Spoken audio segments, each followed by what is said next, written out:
Šiais metais taisyklė priimta 40 skirtumas tiesiog sustabdomas per golo rašymas. Tai manau, tai yra teisinga, nes nėra reikalo šitą žaisti rezultatų.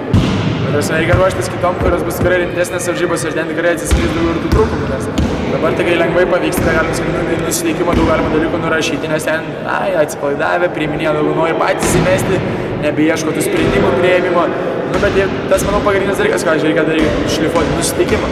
Bet jie suprasti, nusiteikti reikia laiko. Jeigu nenusiteikęs, tai jau gali būti viskas, kitoks rezultatas gali būti.